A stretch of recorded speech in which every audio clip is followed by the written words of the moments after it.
ಕೇಳ್ತಿದ್ರು ದಯವಿಟ್ಟು ಪ್ಯಾಕಪ್ ಮಾಡಿ ಸರ್ ಅಂತ. ಅಷ್ಟು ಹಾರ್ಡ್ ವರ್ಕ್ ಮಾಡಿದ್ದಾರೆ ಸಿನಿಮಾದ ಬಗ್ಗೆ. ಅವರ ಜೊತೆಗೆ ನಿಮ್ಮ ಪಯಣ ಹೇಗಿತ್ತು ಅಂತ? ಚೆನ್ನಾಗಿತ್ತು. ಇನ್ನ ಬೇಜಾನಿದೆ ಮಗ, ಹಂಚ್ಕೊಳ್ಳೋಣ ಶುರು ಮಾಡಿದೀನಿ ಈಗ. ಎಲ್ಲರಿಗೂ ಗೊತ್ತು, ನಮ್ಮ ಪತ್ರಿಕದ ಮಿತ್ರರಿಗೆ, ನಮ್ಮ ಎಂಟೈರ್ ಟೀಮ್ಗೆ, ನಮ್ಮ ಮೀಡಿಯಾಗೆ ಎಲ್ಲರಿಗೂ ಗೊತ್ತು.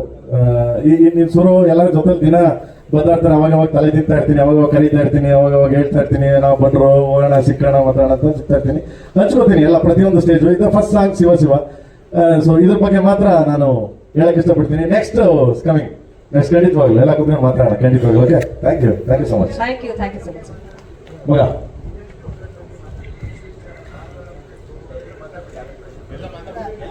ಸರ್, ಎಲ್ಲರೂ ಮಾತಾಡಾದ್ಮೇಲೆ question and answer.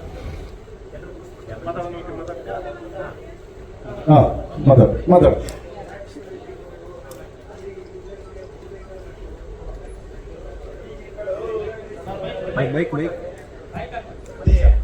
Hello, you and I ಸಿನಿಮಾದ ಸೆಲೆಬ್ರಿಟಿ ಶೋನಲ್ಲೂ ಕೂಡ ಸುದೀಪ್ ಸರ್ ಬಂದ್ರು, ಯಶ್ ಅವ್ರು ಬಂದ್ರು, ನೀವು ಹೋದ್ರಿ.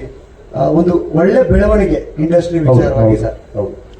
ಯಾಕಂದ್ರೆ 2024 ಕೊನೆಯಲ್ಲಿ ಈ ರೀತಿಯಾದ, ಯಾಕಂದ್ರೆ ಇಂಡಸ್ಟ್ರಿಯಲ್ಲಿ ಯಾರು ಬರ್ತಾ ಇಲ್ಲ, ನಮ್ದು ಕನ್ನಡ ಸಿನಿಮಾಗಳು ಹೋಗ್ತಾ ಇಲ್ಲ, ಯಾವ ನಟರು ಕೂಡ ಸಪೋರ್ಟ್ ಬರ್ತಾ ಇಲ್ಲ ಅನ್ನುವಂಥದ್ರ ಮಧ್ಯೆ ಈ ರೀತಿಯ ಬೆಳವಣಿಗೆ ಆಗಿದೆ. ಇಲ್ಲ, ತುಂಬಾ ಖುಷಿ ಆಗುತ್ತೆ. ನಾನು ಅದಕ್ಕೆ ಫಸ್ಟ್ ಹೇಳಿದೆ ನಾನು.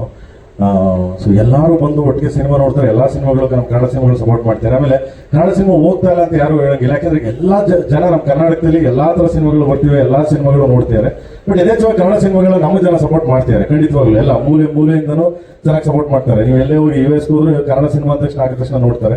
ಬಟ್ ಇವಾಗ ಏನಾಗಿದೆ, ಒಂದಾಗಿದೆ. ಯಾವಾಗ ಅಪ್ಪಾಜಿ ಹೇಳ್ತಿದ್ರು ನಾವೆಲ್ಲ ಒಂದೇ ಕುಟುಂಬ, ನಾವೆಲ್ಲ ಒಬ್ಬರನ್ನೇ, ನಮ್ಮ ಕಾಲ ಎಳ್ಕೋಬಾರ್ದು ಅಂತ. ಸೊ ಅದು ಈಗ ಚಾಲ್ತಿಲಿದೆ. ಇಷ್ಟು ದಿವಸ ಇತ್ತೋ ಇರ್ಲಿಲ್ವೋ ಗೊತ್ತಿಲ್ಲ ನನಗೆ, ಐ ಡೋಂಟ್ ನೋ. ಇವಾಗ ಚಾಲ್ತಿಲಿ, ಯಾಕಂದ್ರೆ ಎಲ್ಲರೂ ಸೇರ್ತಿದ್ದಾರೆ, ಎಲ್ಲರೂ ಒಂದು ಕುಟುಂಬದ ತರ ಸೇರ್ತಿದ್ದಾರೆ. ಅವ್ರ ಪಿಕ್ಚರ್ ಇವ್ರು ಸಪೋರ್ಟ್ ಮಾಡ್ತಾರೆ, ಇವ್ರ ಪಿಕ್ಚರ್ ಅವ್ರು ಸಪೋರ್ಟ್ ಮಾಡ್ತಾರೆ. ಒಂಥರ ಅಣ್ತಂದಿರ್ತಾರೆ ಇದ್ದೀವಿ ಈಗ ಎಲ್ಲರೂ. ಅದಿದ್ರೆ ಒಳ್ಳೆ ಬೆಳವಣಿಗೆ ಅಂತ ನನ್ನದು. ಹಂಗೆ ಇರಬೇಕು, ಹಂಗೆ ಇರೋಣ ಕೂಡ. ಓಕೆ, ಥ್ಯಾಂಕ್ ಯು ಫಸ್ಟ್ ಎಲ್ಲ ಮಾತಾಡಲಿ, ಆಮೇಲೆ ಮಾತಾಡ್ತೀನಿ. Okay, thank you so much.